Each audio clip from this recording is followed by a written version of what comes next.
Yes, he is finally here.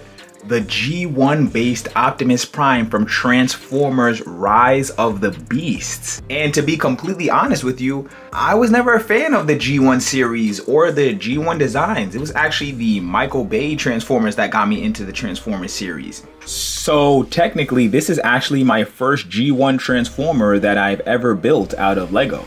And honestly, it's grown on me. Like, this version of Prime and the Bumblebee movie version of Prime are like moving up in terms of which Primes I like the most. But real talk, I don't think anybody's touching that 07 Prime, bro. I'm just saying.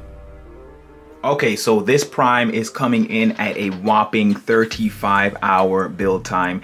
And not only that, it is also one of the most fragile Primes that I have ever built. And due to that, in order to keep this Prime upright, he has to be held up by not one, not two, but 3 stands. There are quite literally entire sections of this build held on by only like 2 studs. But it was actually necessary for me to do that in order to obtain this level of detail. And speaking of details, let's get right into the details. Okay, so I think one of the most distinguishing details of the G1 Transformers is the fact that their shoulders actually sit outside their torso. And man, that was like the hardest part of this build, because all of the Transformers I build are Bayformers and their shoulders sit behind the torso.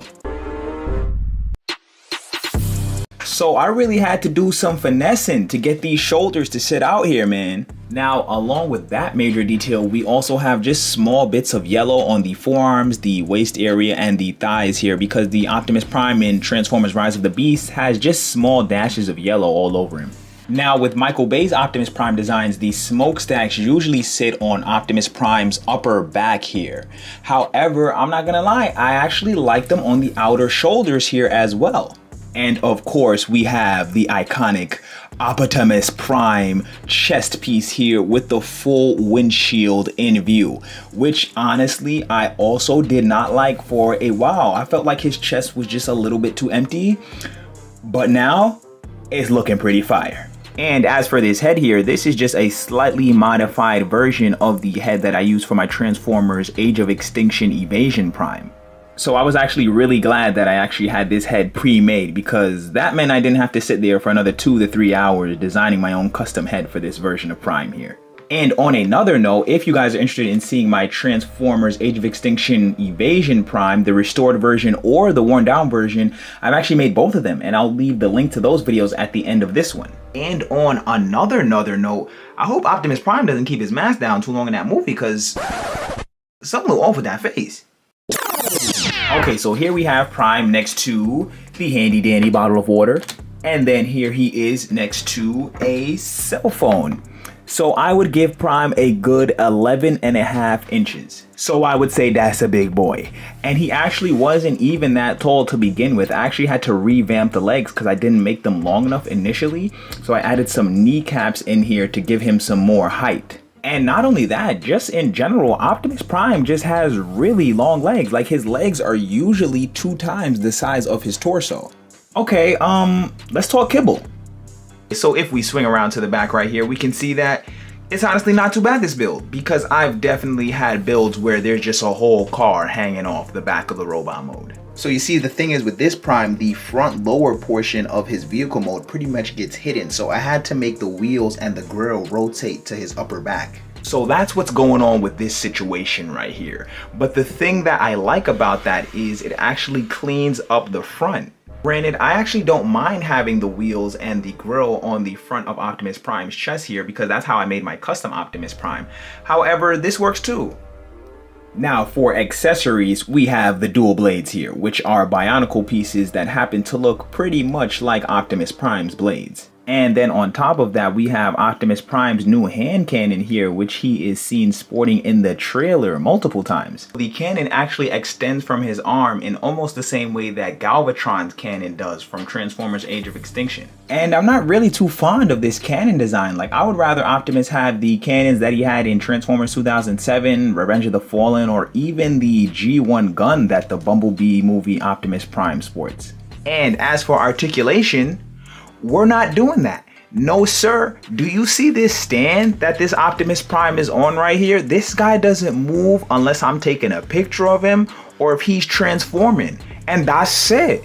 Now, I feel like I need to explain the severity of how fragile this Optimus Prime is. I mean, you already see that he requires 3 stands to hold him upright.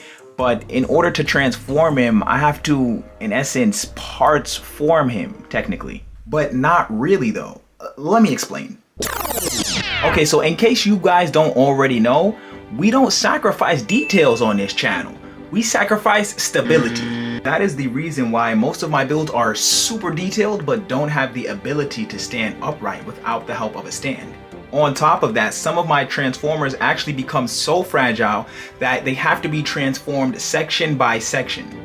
So in the case of Optimus Prime's arms and shoulders here, they are attached by a single double studded clip piece right here, which allows them to fold backward to form the sides of his truck in his vehicle mode.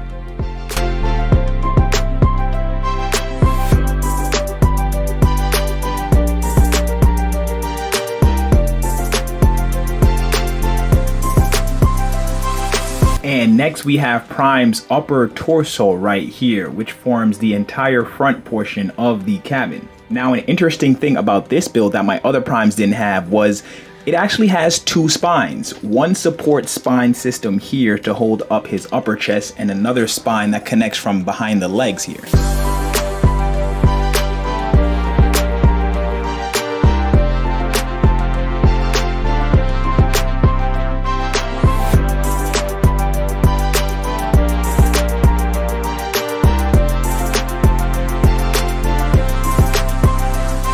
Now, of course, the legs are the easiest. You simply close them just like this, and this is that secondary spine that I was telling you about, which attaches from the back of here to the secondary spine on the bottom portion of the cabin right here. Then once all that is said and done, you can get right into reassembling everything.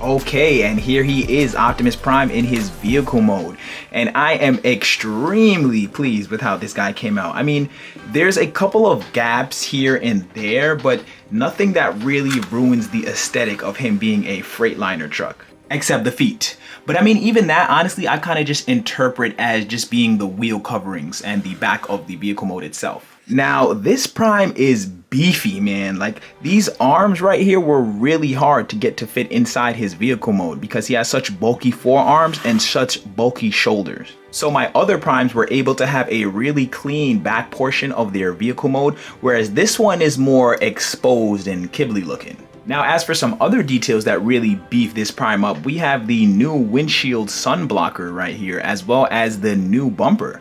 Now, some other details that I added just to make this Prime a little bit more realistic were the various lights all over his vehicle mode here, as well as the windshield wipers, the gates or the fencing pipes on the sides of the vehicle mode here, and lastly, I added a ladder for the driver to exit the vehicle. Now, as for another size comparison, here Prime is next to a bottle of water again, and then here he is next to the cell phone.